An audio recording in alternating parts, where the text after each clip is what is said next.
This is how to install and use Cisco's Foundation SEC 8 billion model for advanced cybersecurity tasks, absolutely locally and completely free. Imagine using AI that truly understands threat intelligence, vulnerability reports, and security best practices all on your own hardware with no cloud required. I am Fahad Mirza and I welcome you to the channel. Foundation Sec 8 billion, also known as Llama 3.1 Foundation AI Security LLM based 8 billion from Cisco, is an open weight language model developed by a very experienced team at Cisco's Foundation AI. It's built on an 8 billion parameter transformer backbone specifically optimized for cybersecurity applications. The model extends Meta Llama 3.18 billion architecture with continued pre-training on approximately 5.1 billion tokens of cybersecurity specific data, including threat intelligence reports, vulnerability databases, and security standards. Let's get it installed and then we will play around with this model. For the installation, I am going to use this Ubuntu system and I have one GPU card NVIDIA RTX A6000 with 48 GB of VRAM. I am creating a virtual environment and this VM and GPU is sponsored by our very good friends at Massed Compute. If you are looking to rent a GPU or VM or even CPU on very affordable prices, you can find the link to their website in video's description. Plus, I'm also going to give you a discount coupon code of 50% discount for range of GPUs. Now you must be thinking that this model has been fine-tuned on top of an older Llama model, but you know what? The thing is that Cisco has taken their sweet time to make sure that model is totally grounded in the security parameters. And now you can see that we are installing all these prerequisites. Meanwhile, let me also introduce you to another sponsors of the video who are our another good friends at Camel. Camel is an open source community focused on building multi-agent infrastructures for finding the scaling laws with applications in data generation, task automation, and world simulation. Now let me launch my Jupyter notebook. Okay, let's now download our model. And it seems there are 4 shards of it, just like Llama 3.1.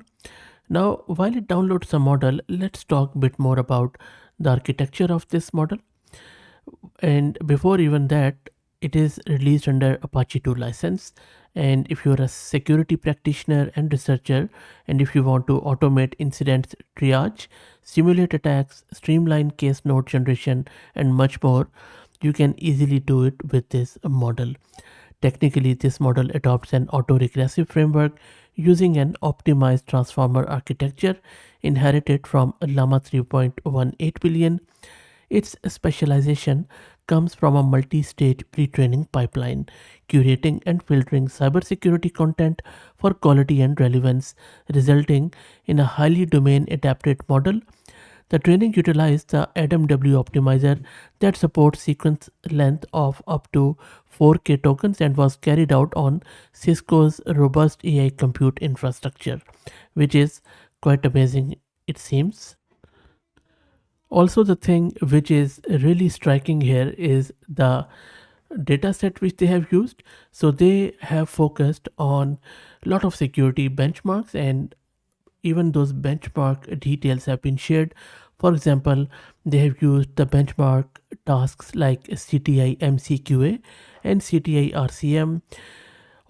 Also, even this model outperformed Llama 3.18 billion by 3 to 9 points and even matched or exceeded the much larger Llama 3.170 billion on key threat intelligence challenges. All this is achieved while keeping general language performance nearly intact, making this model a powerful security focused AI foundation model, so which is quite interesting. Anyway, so you see that the model is downloaded. Let's test it out.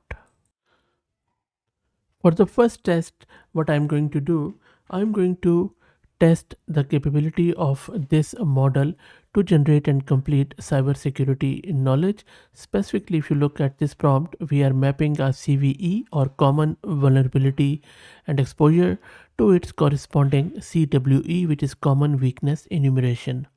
If you're in security space, it is riddled and replete with these acronyms. And to be honest, I think most of the, in order to be a successful cybersecurity engineer or analyst, you have to remember these lot of acronyms. Anyway, I digress.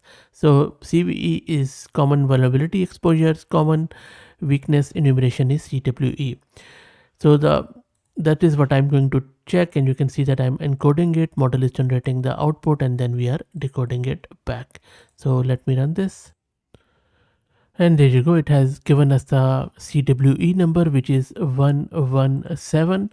Now, if you look at the prompt mentions something like improper log output neutralization, which matches exactly with this CWE 117, which I believe is improper output neutralization for logs, and the model has identified it to the hilt, which is great. And it has really not gone into the mumbo jumbo. We can ask it to explain further, but I think that this is really great for cyber threat intelligence. So cybersecurity information is already spot on. Okay, now I am going to test this model out for various cybersecurity related tests and benchmarks. And let me paste my prompt here. And while I paste, I also want to stress upon this point that if you're building an AI powered application or implementing AI in your company, please make sure that security is not an afterthought. Make it a cornerstone of whatever you are doing. We know that we are working at bleeding edge, everything is evolving in AI, but make sure that you put the security first. Okay, now in the second one, I'm checking around threat intelligence and attribution. So no, sorry, not, I'm doing the vulnerability root cause analysis. So I'm asking it to explain the primary root cause linking this CVE to its CWE parent category. Let me run this. While it runs, let's check the VRAM consumption. So it is consuming over 31 gig of VRAM. So it's a big model in 8 billion. But I think given the data size and the way we are testing it, the model has ballooned up bit higher than my liking, the footprint in VRAM. But as long as it is producing what we want, I think we can let it go. And there you go. So it is really doing well here. So it has given all of these CVEs where it is explaining it properly, so really good stuff. Okay, so now let's do what I was talking about around threat intelligence and attribution. Now, if you have worked in checking out these CWEs and CVEs, you know that how much pain that is. Okay, so this time what I'm going to do, I'm asking it a bit of a application layer protocol answer.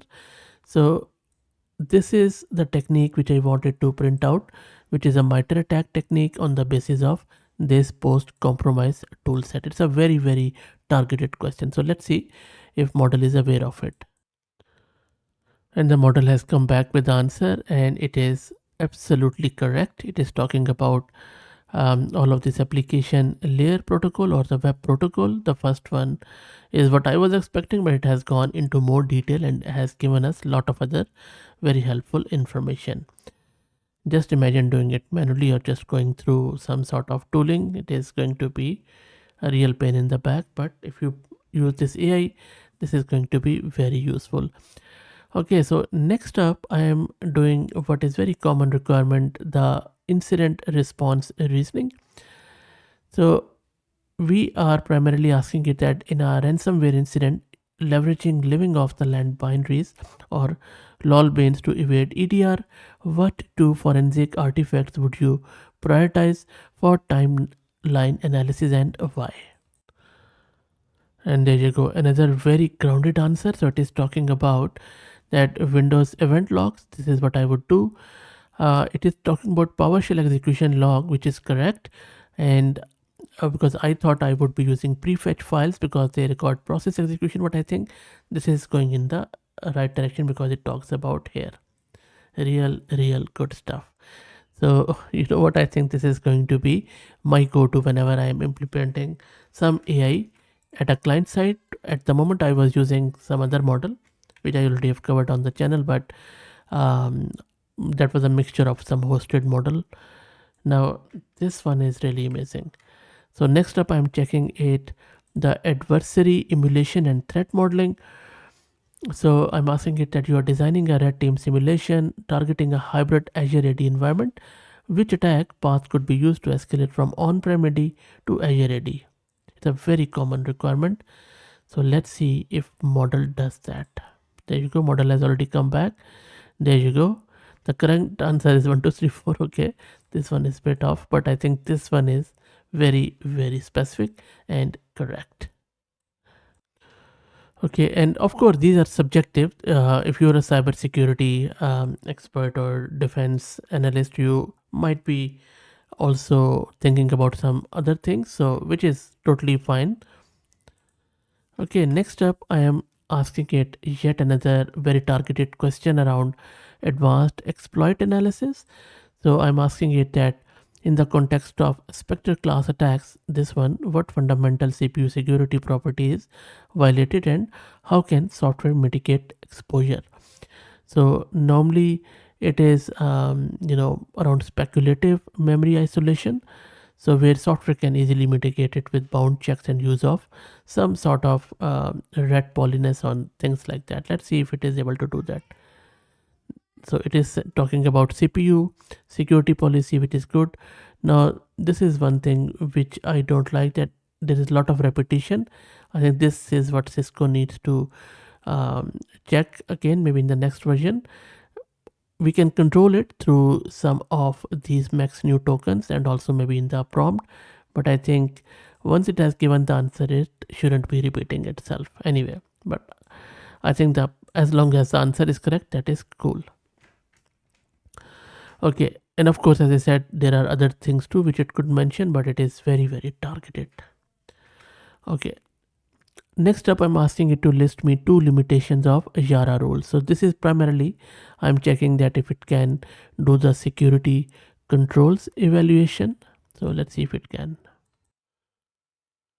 And there you go, it has returned us the response. It says struggles with in-memory obfuscated code and code injection, memory snapshot analysis, or behavioral monitoring. Great stuff. Okay, let's check out the framework and compliance side of things. This is another stuff. And look at the beauty of the answer. It says that it has selected the CM8, which is correct, and then it has also given us some other information which it checked out. Really, really good stuff.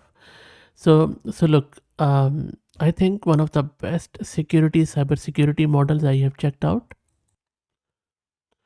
And if you're interested in more cybersecurity stuff, just search my channel.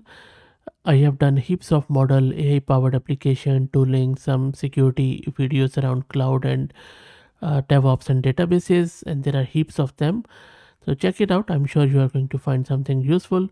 If you like the content, please consider subscribing to the channel. If you're already subscribed, please share it among your network as it helps. Thank you for watching.